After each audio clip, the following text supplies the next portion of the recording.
सुप्रभातम बच्चों, मैं Sudhir Dwivedi Saint Xavier senior secondary school की ऑनलाइन क्लासेस में आप सभी का स्वागत करता हूं।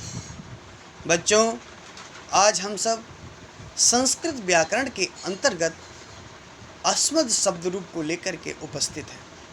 आज हम सब देखेंगे, समझेंगे कि अस्मद शब्द रूप का प्रयोग क्या है।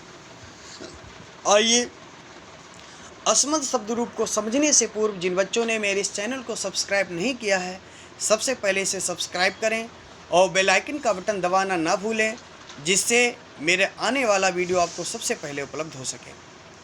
बच्चों, कोई बताएगा अस्मद ये शब्द रूप है क्या? बहुत अच्छे बच्चों, अस्मद क्या है? सर्वनाम शब्द है। ठीक है, सर्वनाम और कौन कौन शब्द हैं? अस्मद है, युष्मद है, तत् है, एतत् है, एषा है। ये सब कैसे हैं? सर्वनाम शब्द हैं। सर्वनाम किसे कहते हैं? संज्ञा शब्दों के स्थान पर प्रयोग किए जाने वाले शब्दों को सर्वनाम शब्द कहते हैं। ठीक है, समझ में आया बच्चों? अच्छा बच्चों, एक बात और बताओ, सर्वनाम शब्द तो हैं, सर्वनाम ये कौन सा सर्वनाम है? ये पुरुषवाचक सर्वनाम है। बहुत अच्छे, पुरुषवाचक सर्वनाम है। ठीक है, पुरुषवाचक सर्वनाम के कितने भेद हैं? तनुजा बताओ बेटा। 3 भेद हैं। कौन कौन से? अन्य पुरुष, मध्यम पुरुष और उत्तम पुरुष। बहुत अच्छे बेटा। सभी आप ये बताओ कि ये पुरुषवाचक सर्वनाम के जो 3 भेद हैं, उसके अंतर्गत ये जो अस्मद शब्द है, ये किस पुरुषवाचक सर्वनाम का भेद है? उत्तम पुरुषवाचक सर्वनाम का भेद है। उत्तम पुरुष कौन होता है बच्चों? वक्ता, जो अपनी बात को कहता है वो क्या होता है? उत्तम पुरुष। क्या होता है बच्चों?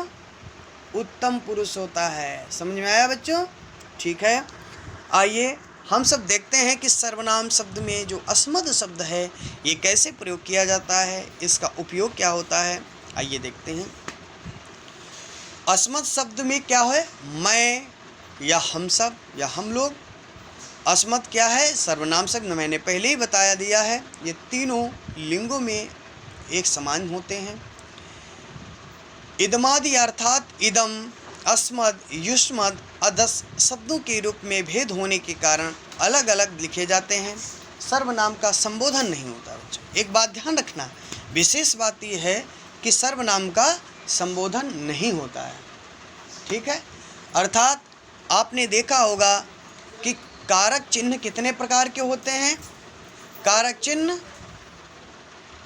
7 प्रकार के। 8वां क्या होता है? संबोधन।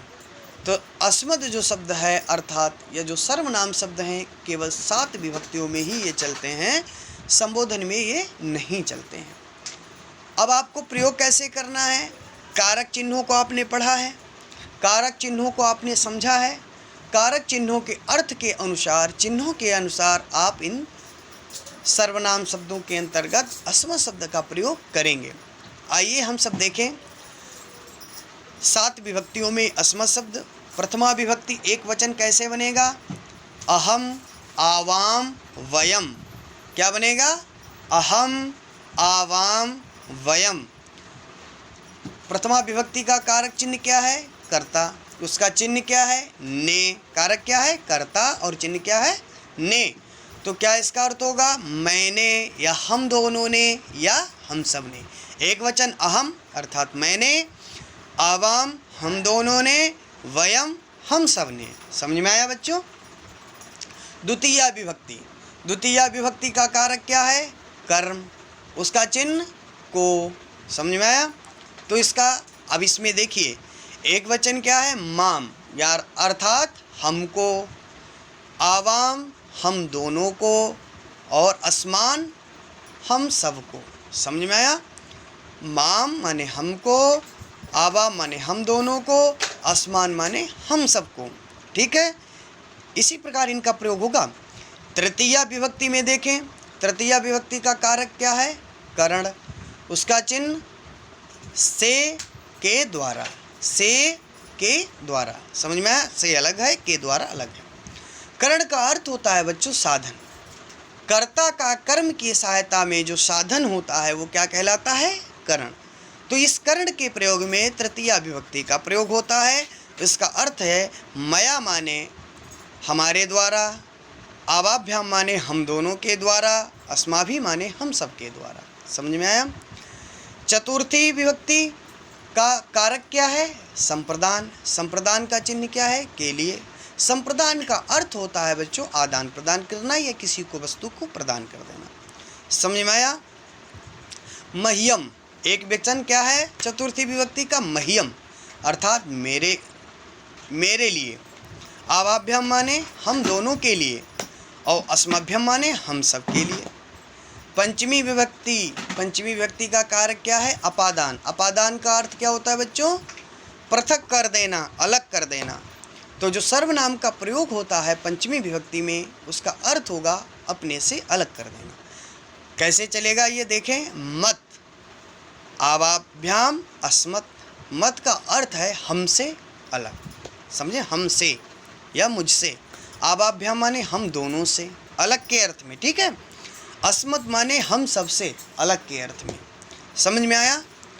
अब आप देखें षष्ठी विभक्ति में जो सर्वनाम अस्मत् शब्द चलेगा वो कैसे चलेगा? मम आवयोहो अस्माकम।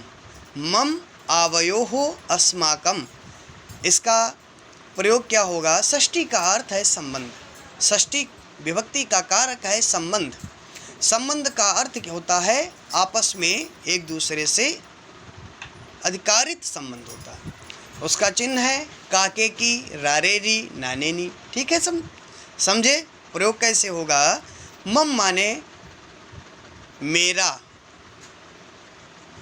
आवयो माने हम दोनों का और अस्माकम माने हम सब का। समझ में आया? सप्तमी विभक्ति का देखें, सप्तमी विभक्ति का कारक है अधिकरण जिसका चिन्ह है में और पर। और इसमें जो सर्वनाम शब्द अस्मद है इसका क्या प्रयोग है, कैसे चलेगा देखें। मई आवयोहो अस्माशु। मई माने मुझ में, आवयोह माने हम दोनों में, अस्मास माने हम सब में, या मुझ पर, हम दोनों पर और हम सब पर। बच्चों ये सर्वनाम शब्द जो अस्मद शब्द है ये निज के लिए प्रयोग किया जाता है, अर्थात उत्तम पुरुष का जो कर्ता होता है, वक्ता होता है, उसके लिए प्रयोग किया जाता है। और मैंने आपको समझा दिया है कि प्रत्येक कारक चिन्ह के अनुसार इसका अलग अलग अर्थ है। आप इन शब्दों का विभक्तियों के अनुसार, चिन्हों के अनुसार प्रयोग करें और प्रयोग करने का अभ्यास करें। अभ्यास करते समय आपको यदि कोई परेशानी हो समझने में, आपको जो कुछ समझ में ना आए, मुझे कमेंट बॉक्स में लिख करके अवश्य बताएं। मैं आपके उस संदेह को दूर करूंगा, आपको पूर्णतः समझाने का प्रयास करूंगा। बच्चों इन्हीं शब्दों के साथ धन्यवाद। बुद्धिमान भव।